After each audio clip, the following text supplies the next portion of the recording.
A club benchmarking capital reserve study arms you with a precise chronological roadmap of capital requirements and associated costs, so you can make fact-based, proactive decisions about the future of your club. Our people and our process set us apart. Club benchmarking capital reserve specialists are experienced, service-oriented professionals who understand the unique environment and complex physical plan of a private club.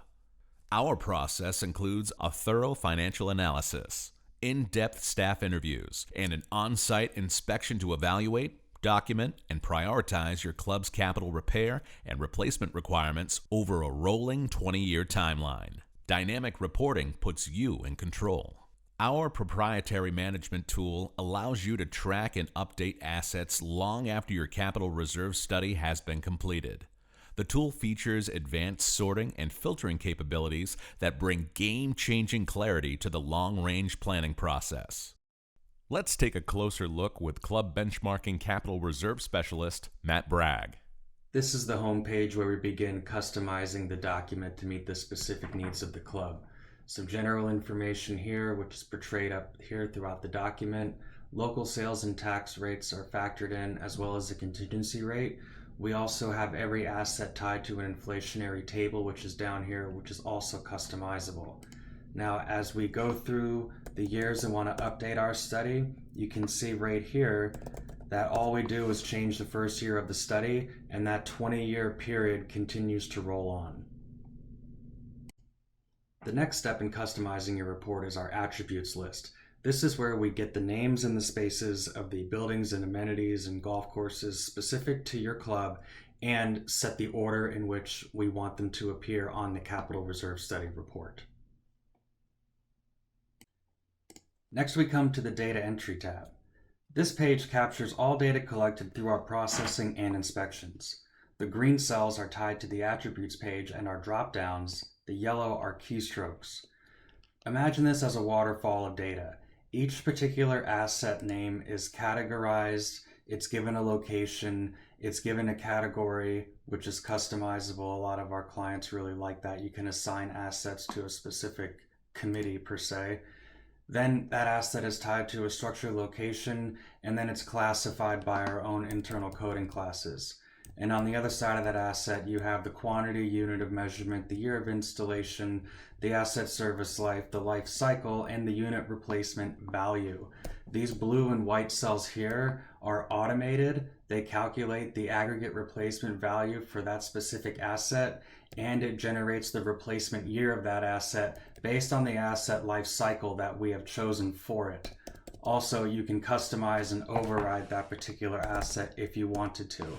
And you can also terminate a specific asset if it were to never be replaced again.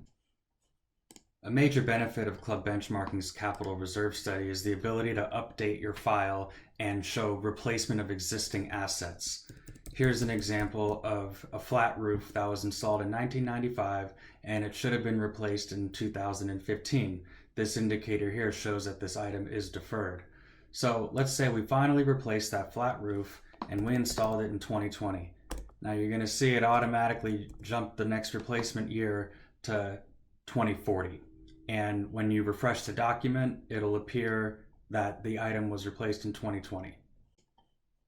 In addition to being able to update existing assets and replace existing assets, we've also incorporated a way for the club to add net new assets to their capital reserve study.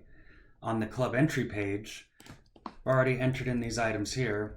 We're going to get a new sofa in the 19th hole, and we're going to get another TrackMan in the teaching facility. So I entered all the data in here consistent with the formatting on the Club Benchmarking Data Entry tab.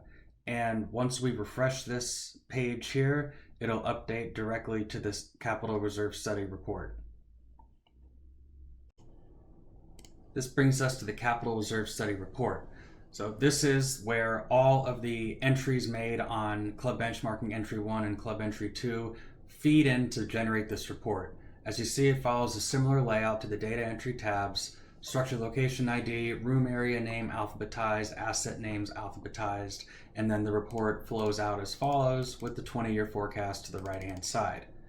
So some of the features we've built in here on the left-hand side, this little plus sign, to expand this box over here, we can actually sort by individual years. We can sort by location type, specific locations, specific rooms. So let's go ahead and make sure that my new sofa that I entered in was placed in there correctly. Yep, see it right here, new sofa 2020. Okay, so now I want to find my simulator. And let's see, was that in the teaching center? Let's just go golf operations because I know it'll be in there. Flight monitor, TrackMan, a new one for 2020. So lots of different ways to find that. And of course I could have just selected teaching facility and it would have brought that up as well. Lastly, we have the executive summary tab. Here we have a year by year total expenditures taking into account contingency and sales and tax rates. We have it broken down for each individual year, and we have it broken down over the 4 periods of 5 years. If you have any questions, contact your regional club benchmarking partner or email the Capital Reserve Study Team, crs@clubbenchmarking.com. Club Benchmarking, your partner on the path to data-driven leadership.